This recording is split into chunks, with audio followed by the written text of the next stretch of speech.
Museotien pyöräilyreitti on vaikeustasoltaan helppo ja koko reitti on kestopäällystettyä tietä.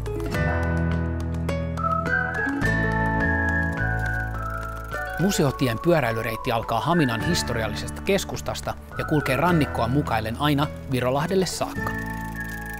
Rannikkoreitillä pääset tutustumaan pieniin rannikkokyliin, kuten Klamilaan, Ravijokeen ja Virojokeen.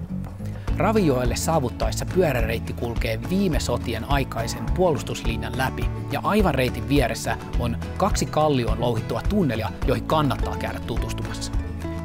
Reitiltä kannattaa ehdottomasti koukata Harjunhovin kartanoalueelle, jossa voit omatoimisesti tutustua idylliseen kartanoalueeseen sekä Kiessi-museoon ja pitää kahvitauon tunnelmallisessa Kiessi-kahvilassa.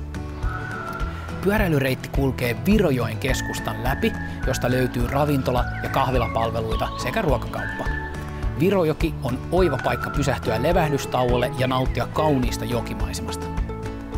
Paluumatkan voit tehdä joko samaa reittiä takaisin tai polkea vanhaa valtatietä pitkin Haminaan.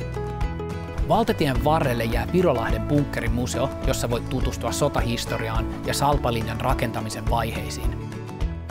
Ennen paluumatkalle lähtöä kannattaa pitää pieni kahvitauko bunkkerimuseon kahvilassa. Tervetuloa Museotien pyöräilyreitille!